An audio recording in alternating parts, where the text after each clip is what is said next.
홍범도에 대한 이야기 좀 오늘 키워드를 통해서 하나씩 살펴볼 텐데요. 자, 첫 번째 키워드 공개하겠습니다.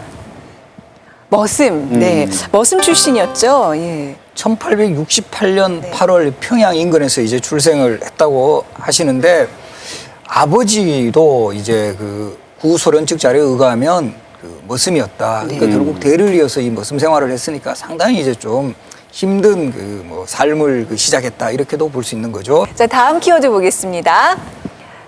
명사수, 아주 소문난 명사수였다면서요. 네. 예, 포수라는 직업 자체도 그냥 포수가 아니라 두 가지 측면이 있습니다. 하나는 직업이다. 근데 명포수다라는 거고, 다른 하나는 리더십이 있었다. 라는 거죠. 그래서 명포수로서의 그의 이제 그 명망성은 사실은 이제 제가 이 병을 가지고 좀 설명을 간단히 해보면 30m 거리에서 술을 취한 상태에서 나무에 이렇게 매달려 있는 그 병을 향해서 사격을 했는데 병의 주둥아리에 맞지 않고 탄알이 통과를 해서 여기 부분을 맞는, 바닥을 맞는 정도로. 아니 그거 잠깐만 그거 뭐 한 번 정도는 뭐 우연찮게 들어갔겠죠. 아니 사실은 그 술 마셨기 때문에 들어갔을 수도 있어요. 그런데 그럴 수 있습니다. 엔돌핀이 상승을 해서. 네. 포계라는 사냥꾼 뭐 협동조합 같은 거 이런 것들을 이제 그 있었는데 여기 이제 들어갔다가 워낙 이제 실력이 뛰어나니까 실제 이제 나중에는 대장으로까지 추대가 되고 이후에 이 포계 활동을 하면서 포수들의 어떤 권익 보호라든가 이런 데서 상당히 이제 힘을 썼다. 홍범도는 1895년 명성황후 시해 이후부터 꾸준히 의병운동을 조직적으로든 혼자서든 하고 있었기 때문에 그가 어느 날 갑자기 이렇게 뭐 생계를 위협해서 그것 때문에 일어난 저항을 했다. 이렇게만 볼 수 없는 사실적인 측면에서는 그렇다라고 말할 수 있습니다. 네. 의병 활동이 전국에서 일어나고 있었던 때였죠. 그렇죠. 1895년에 바로 우리 한나라의 왕비가 정말 그 피살당하는 어처구니 없는 이런 사건이 일어나면서 전국에 있는 유생들이라든가 농민들이 아주 그 봉기를 이끌어냈죠. 을미의병의 흐름이 이어져 가지고 1905년 을사조약이 체결된 후에 을사의병으로 또 이제 이어지고 또 결정적으로는 1907년에 이제 군대가 강제 해산당합니다. 네. 그래서 이제 강제 해산된 이제 군인들 일부하고 또 이제 그 농민들, 유생들 다 해서 전국적으로 의병들이 본격적으로 활동하는 이런 시대적 흐름 속에서 바로 홍범도의 의병도 활약을 한 것이죠. 그래서 홍범도 장군은 사실은 그 진짜 조직적이고 광범위하게 운동을 했던 거는 1907년 군대 해산 이후다. 사실은 이제 그 시기에 다른 지역은 의병이 막 이렇게 진압당하고 있는 상황이었는데 한경도 지역의 포수를 중심으로 한 의병하고 호남의 의병만이 유일하게 살아남아서 운동을 계속 분위기를 이어가고 있었는데 그 한 축에 홍범도 장군이 있었다라고 한다면 그의 리더십이라고 할까? 내지는 포수를 중심으로 한 의병들의 활동을 주목할 필요가 있다라고 보는 거죠. 당시 일본군이라고 하면 그 동아시아 일대에서 최강의 부대 아닙니까? 그럼요. 그런 당시로서는. 부대를 상대로 이렇게 연전연승할 수 있었다라는 것은 믿어지지 않는 일인데 홍범도 부대만의 어떤 특별한 승리 비결 같은 게 있었을까요? 가장 주목할 점은 홍범도 장군 자체가 이제 평민의병장이었다라는 거죠. 휘하에 많은 사람들이 어떤 동료의식 같은 거 이런 걸 느낄 수 있다라는 거죠. 나도 그리고 뭐 의병장이 될 수도 있다라는 이런 희망 같은 것도 주술 가능성이 있죠.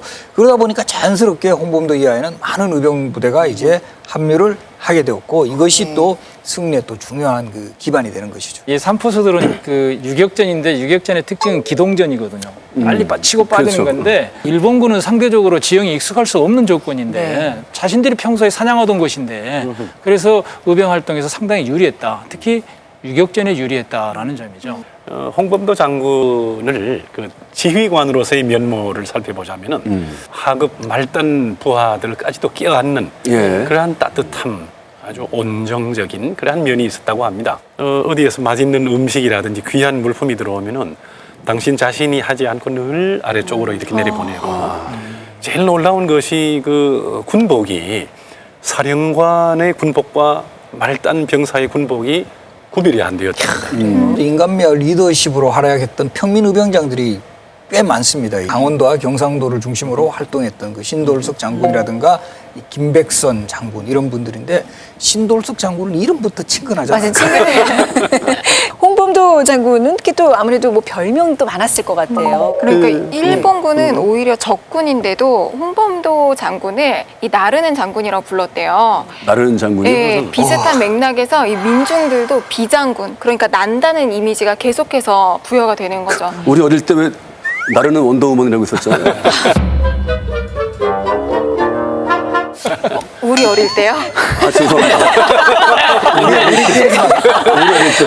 저는 몰라요. 죄송합니다. 모르는 척, 네. 조원정 아나운서는 알 것 몰라요. 같은데 지침되지 뭐요? 마세요. 나르는 뭐요?